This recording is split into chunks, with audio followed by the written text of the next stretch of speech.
Entreprendre, c'est être seul, face à ses choix, ses doutes, ses difficultés, ses victoires aussi. Comment vaincre la solitude du dirigeant? Je suis Florent Lyonnais, expert en stratégie d'entreprise et challenger d'entrepreneurs. Dans le masque du patron, j'analyse des cas concrets et vous donne des solutions pour sortir de la solitude entrepreneuriale. Objectif, booster vos chances de réussite.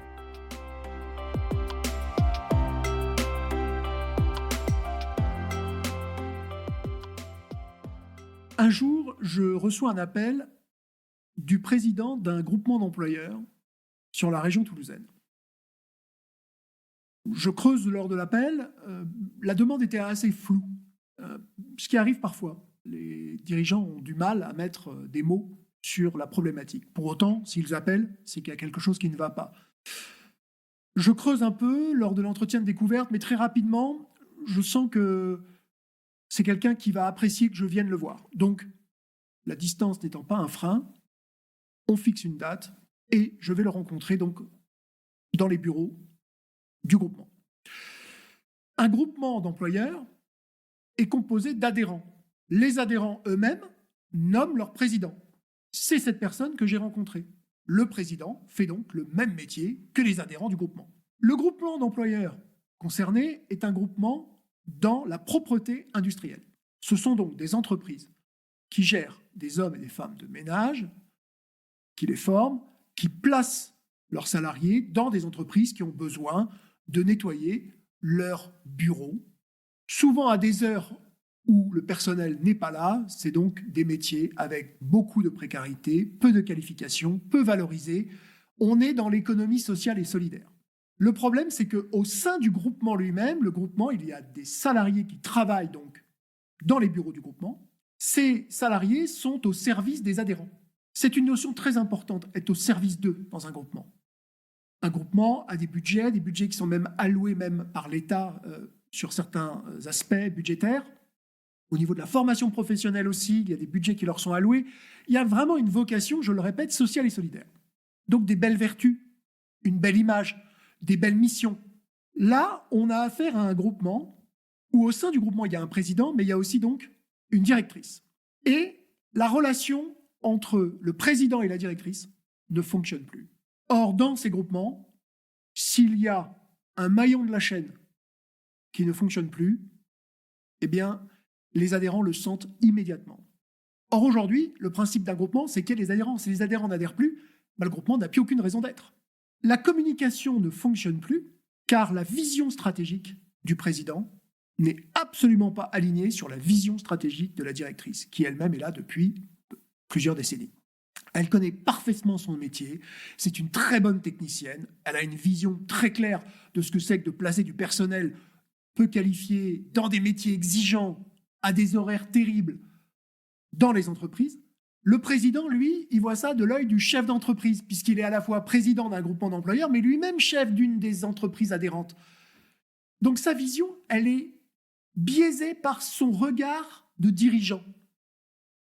Et là, eh bien, ils sont sur deux lignes parallèles. Et comme on dit souvent, deux lignes parallèles ne se croisent jamais. Ils ne se voient quasiment jamais. Lui ne vient quasiment jamais dans les bureaux. Résultat, communication rompue. Plein de bonne volonté, un groupement très noble pour un métier qui ne l'est pas moins, nécessaire. C'est les hommes et les femmes de l'ombre, les gens qu'on voit le matin à des abribus qui vont bosser à 5h30 du mat, qui prennent le train ou le bus. C'est vraiment très exigeant. Donc moi, j'ai énormément de respect, évidemment, pour des chefs d'entreprise qui étaient adhérents de ce groupement, qui aident en plus à l'insertion, puisque c'est souvent des gens peu qualifiés, parfois des gens même qui viennent d'autres pays, qui se sont intégrés en France. Donc, vraiment, beaucoup de valeurs humaines.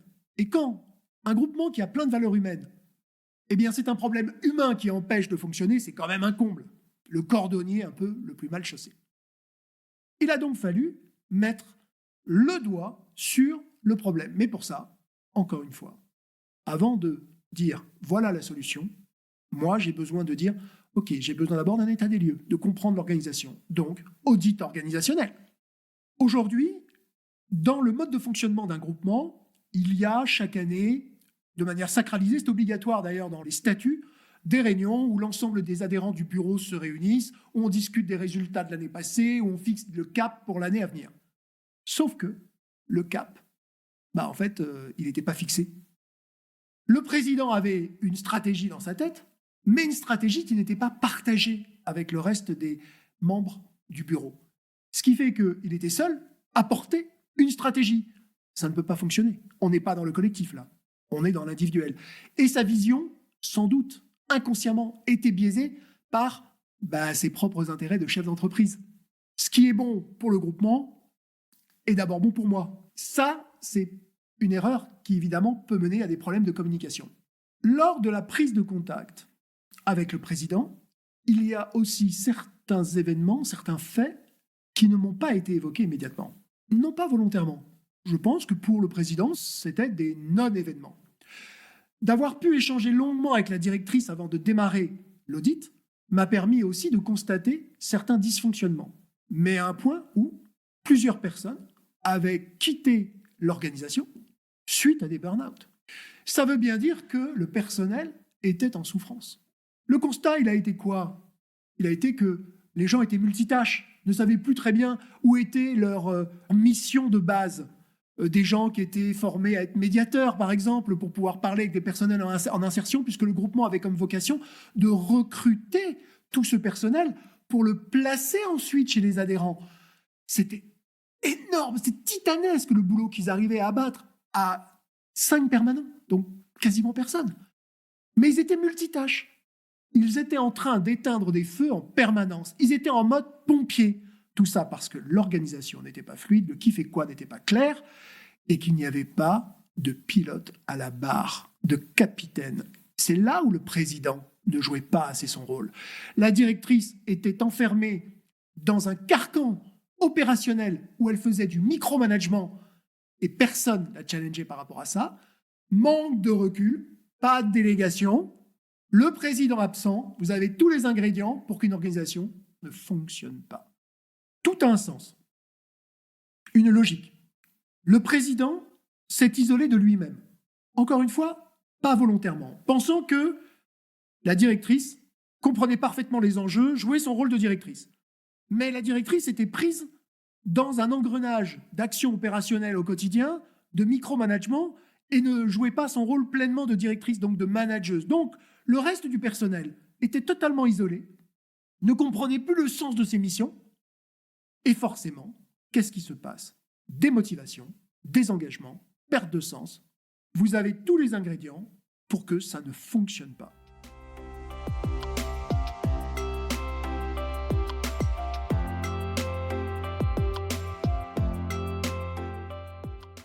Une nouvelle fois, la mission a démarré par un audit organisationnel. Réunion du personnel, prise de parole, le président était présent. C'est important, encore une fois, que l'ensemble des salariés voient que nous sommes en phase avec le président. Quand j'interviens, moi, la gouvernance est là. Si la gouvernance n'est pas là, on décale la date, c'est important. Ça renvoie aussi un témoignage de reconnaissance vis-à-vis des salariés. Les salariés se disent « Ah, notre président est là aujourd'hui, donc c'est quand même que c'est important ».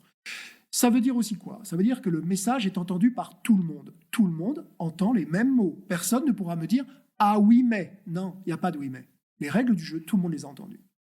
Lors de cette réunion du personnel, je détaille l'architecture de l'audit, toutes les étapes les unes derrière les autres. L'engagement est pris de leur faire une restitution en leur présentant le plan d'action qui va être donc déroulé une fois l'audit terminé et validé bien sûr par la gouvernance. Au fur et à mesure des entretiens individuels, force a été de constater que les membres du personnel détenaient les compétences. Des personnes qui avaient envie d'avancer, qui étaient évidemment très touchées par la notion d'économie sociale et solidaire. Pour eux, l'insertion était fondamentale et le groupement avait son rôle à jouer en tant qu'acteur sociétal sur le territoire. Jusque-là, parfait. Donc très vite, mon travail m'a amené à focaliser un peu plus sur le binôme président-directrice. Et là, le constat a été beaucoup moins enthousiasmant. Je me suis rendu compte que la directrice, ce qui m'avait déjà sauté aux yeux, était beaucoup plus dans le micromanagement que dans le management tout court. C'est-à-dire qu'elle ne déléguait pas, elle faisait des journées à rallonge, mais elle occupait ses journées à faire des choses que ses collaboratrices pouvaient faire à sa place. En gros, elle s'agitaient toute la journée. Et ça ne peut pas être le rôle d'un directeur ou d'une directrice. Je me suis aussi très vite rendu compte que la relation entre le président et la directrice devenait toxique au fil des mois. La directrice avait les pleins pouvoirs, avait une délégation de signature. Bref, tout ça a amené des conditions d'échec de la relation. Parce que forcément, plein pouvoir veut dire que si on ne tient pas au courant la gouvernance, donc le président, des faits et gestes du groupement, eh bien, l'opérationnel, le président, il est totalement tenu à l'écart, il ne sait pas ce qui se passe, et il n'y a qu'une fois par an, lors du fameux bureau, où on fait le point sur l'année écoulée, on décide du budget de l'année d'après, que le président découvrait certaines choses. Or, ça aussi, ça ne peut pas fonctionner comme ça. Donc, de ce constat est né un besoin de pouvoir les faire dialoguer ensemble. Résultat, j'ai eu un rôle de médiateur entre le président et la directrice. Parce que dès qu'ils se parlaient, en fait, la tension montait. C'était systématique, action-réaction. Ma présence a été, en fait, d'apaiser le climat social, de réussir à les faire parler sans que le ton monte pour aller vers un plan d'action optimiste, réaliste, smart, comme on dit dans le jargon du business. SMART, c'est l'acronyme pour dire qu'un objectif doit être spécifique, mesurable, atteignable, réaliste et temporel. Pour réussir à faire discuter deux personnes dont le ton monte à chaque échange, une des méthodes utilisées est ce qu'on appelle la communication non violente. C'est utilisé dans le cas de la gestion des conflits, c'est utilisé pour essayer d'expliquer à des gens qu'on peut être ce qu'on appelle assertif sans être agressif. Assertif, ça veut dire faire passer son opinion avec une forte conviction. Mais ça n'est pas pour autant qu'on doit être agressif. Pour appliquer de la communication non violente, qui peut rester vraiment une technique au stade de la théorie, de manière factuelle, on demande à chacun déjà d'être dans l'écoute. C'est-à-dire qu'il y a une prise de parole de l'un, de l'autre, où on explique ses ressentis. C'est-à-dire qu'on n'est pas dans le jugement, on est factuellement, voilà ce que je ressens. Peut-être que ce que je ressens vis-à-vis de toi est une perception, mais j'ai besoin de te le dire. Et surtout, on impose à l'autre partie de ne jamais couper la parole, c'est-à-dire être dans l'écoute, écoute même active. Les personnes s'expriment, chacune, l'une après l'autre, et après, on pratique ce qu'on appelle l'effet miroir, c'est-à-dire que on demande à l'autre « Qu'est-ce que tu as pensé, qu'est-ce que tu penses de ma perception de toi ?» Mais toujours de la même manière, sans s'agacer, sans s'énerver, sans que le ton monte. Mon rôle dans ces moments-là est d'éviter justement tout débordement. Dans le cas présent, je me rends compte très vite que chacun a une perception erronée de l'autre. Et c'est souvent le cas quand les gens ne se comprennent pas et quand les gens se fâchent. En fait, derrière ça, il y a une forme de « je ne te comprends pas ». Je crois te connaître, mais en fait, non, tu ne sais pas quel est mon quotidien. Et c'était le cas. Le président ne se rendait pas compte de la charge de travail effective de la directrice. La directrice avait beau lancer des alertes, mais elle le lançait de la mauvaise manière, de pouvoir les verbaliser. Que moi, mon rôle, de reformuler, de le dire autrement. Comme j'avais la confiance du président, forcément, il m'écoutait. C'est là où une tierce personne, un médiateur, est vraiment intéressant dans ces cas de figure, dans ces conflits. Le conflit qui existait entre les deux était ce qu'on appelle un conflit larvé. Ce n'était pas vraiment un conflit ouvert. Le ton montait, bien sûr, mais c'est comme le fameux feu qui est là entre deux parois, dans une habitation, et qui attend qu'un appel d'air pour sortir, pour exploser tout. Et bien là, c'est pareil. En fait, je me rendais compte qu'il suffisait d'une goutte d'eau pour faire déborder le vase, au niveau émotionnel. Et là, bien sûr, il y a eu des pleurs, encore, mais c'était important, il fallait décharger les côtés émotifs. Je leur avais dit, vous allez voir, vous allez sentir un poids en moins après cet échange. Ça n'a pas loupé. Réellement, c'est physique. On sent tout d'un coup un poids en moins d'avoir pu dire les choses, d'avoir été écouté, et surtout, parce que ce n'est pas la fin, de s'être mis en mode solution. Toujours pareil. OK, qu'est-ce qu'on fait demain pour mieux communiquer, mieux se comprendre ? Et c'est là où on a sacralisé donc des réunions une fois par semaine dans les locaux du groupement. C'est là où les échanges, le reporting a été mis en place sous un format que j'ai pu leur fournir, parce que c'est un format de reporting assez classique, avec des points saillants de ce qui s'est passé le mois d'avant, avec les problèmes rencontrés, avec ce qui va se passer le mois suivant, pour qu'il y ait une sorte de calendrier de suivi. C'est une sorte de rendez-vous mensuel où la directrice pouvait dire au président, voilà ce qui s'est passé le mois d'avant, et voilà ce qu'on projette le mois suivant. Rien que cette petite technique de reporting a permis de fluidifier la communication. Le président avait dans ses mains des outils pour aussi pouvoir parler aux autres membres du bureau, adhérents eux-mêmes. Ça a redonné du sens à l'action du groupement, de la pertinence. Naturellement, ça a permis à la directrice de pouvoir aussi commencer à déléguer. Donc, j'ai travaillé avec elle sur ces aspects de délégation, qui a permis donc de libérer du temps. Libérer du temps, pourquoi ? Pour aller rencontrer des adhérents potentiels, puisqu'elle ne faisait plus du tout de commerce. Or, un groupement a besoin d'adhérents qui payent des adhésions, sinon ça ne fonctionne pas, et ça ne donne plus de sens aux gens. Pas assez d'adhérents, ça veut dire qu'on ne recrute plus du personnel peu qualifié, on ne le forme plus, on n'insère plus, et voilà, en fait, ça devient un cercle vicieux, à défaut d'être un cercle vertueux. Redonner du sens, c'est redonner du vertueux, en fait. Pour autant, sur le moyen terme, la fin de l'histoire, elle ne s'est pas écrite comme on pouvait l'espérer. Recréer le dialogue a permis aussi de mettre le doigt, de mettre en exergue certaines déficiences managériales de la directrice. Ça a donc questionné le groupement, ça a questionné le bureau, et il a été donc pris la décision de changer de directrice. Une direction par intérim a été nommée, c'est une direction qui venait d'une autre région de France pour le même groupement d'employeurs, mais ailleurs, temporairement. Et derrière, donc, le groupement, par le biais de la fédération, s'est mis en quête d'un recrutement pour pouvoir mettre quelqu'un d'autre qui pourra être en mesure de pouvoir mener les destinées de ce groupement et donner une nouvelle dynamique. Qu'est-ce que ça nous apprend en fait sur aussi la longévité de quelqu'un au poste ?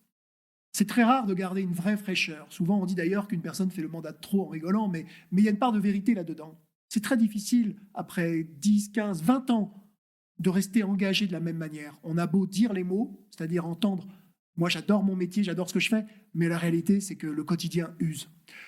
La reprise du dialogue, les relations n'étaient plus toxiques entre président et directrice, mais ça a amené à des décisions courageuses de changer de directrice pour redonner un nouveau souffle à cette organisation et à ce groupement.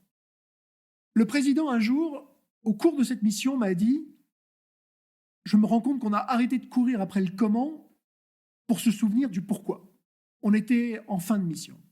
Et derrière cette phrase, eh bien, il y a cette notion de micromanagement. C'est-à-dire qu'il faut arrêter de s'intéresser aux détails. Prendre du recul, prendre de la hauteur pour retrouver le sens premier de cette mission. Et c'est d'autant plus vrai dans des groupements d'employeurs qui ont vertu à accompagner des gens en insertion. On peut très vite dissocier les réunions du bureau qui concernent quelques adhérents et la vie du groupement lui-même avec du personnel permanent. L'idée qui a été portée lors de cette mission, c'est de forcer chaque membre du bureau à venir régulièrement sur site pour interagir avec les membres permanents du groupement. Ça leur a permis déjà de les connaître beaucoup mieux, d'apprendre qui ils étaient. Et ça a été même révélateur puisque certaines personnes avaient des vraies ambitions, pouvaient se projeter dans l'avenir avec ce groupement, alors que jusqu'à maintenant, le groupement avait subi des pertes de personnel liées à des burn-out que personne ne comprenait, puisque personne ne s'était intéressé pleinement à chaque personne. Ça a permis, en renouant le dialogue en interne, le président s'étant désormais attaché à mieux connaître chaque personne salariée permanent du groupement, par ce qu'il est et non pas simplement ce qu'il fait, c'est-à-dire juste une fiche de poste. Les liens se sont recréés, du sens a été donné de nouveau, une nouvelle direction est arrivée pour redonner cette dynamique, ce qui a permis tout au long de la chaîne, en remontant vers le bureau de ce groupement, de fédérer tous les acteurs qui eux-mêmes ont été beaucoup plus fiers après coup de pouvoir parler de ce groupement à d'autres entreprises qui avaient des mêmes besoins. Quelque part, dans cette épreuve difficile d'une relation toxique entre un président et une directrice, ça n'a été que le révélateur d'une organisation qui avait besoin de retrouver du sens et du sens du collectif. Désormais, toute la chaîne fonctionne ensemble. Adhérents, bureaux, membres permanents du groupement.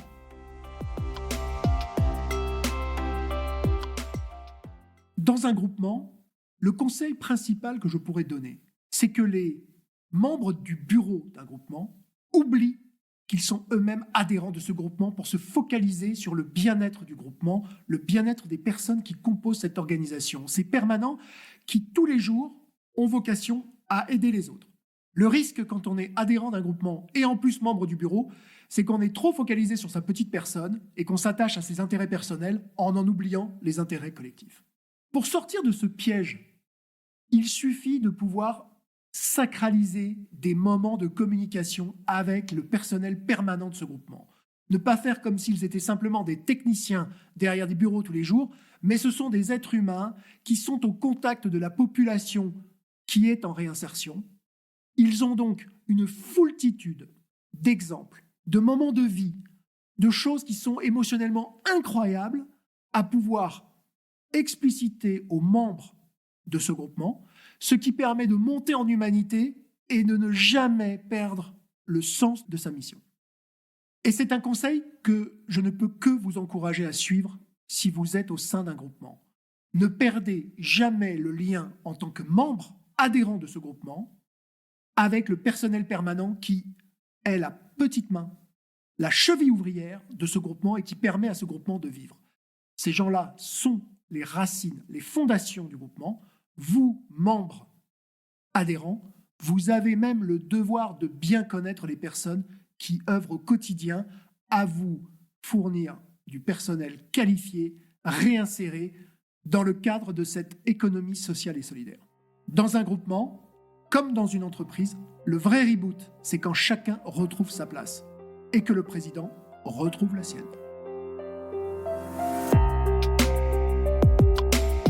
Ces conseils peuvent-ils être appliqués dans votre entreprise ? Je serais curieux de lire vos retours en commentaire. Si vous avez aimé ce podcast, dites-le par des étoiles, des cœurs et en vous abonnant pour ne rien louper. Vous voulez aller plus loin ? Rejoignez le projet Reboot 30 jours d'accompagnement sur mesure pour vous amener là où vous le souhaitez. Toutes les infos sont dans la description. Le masque du patron revient dans 2 semaines. En attendant, n'attendez plus.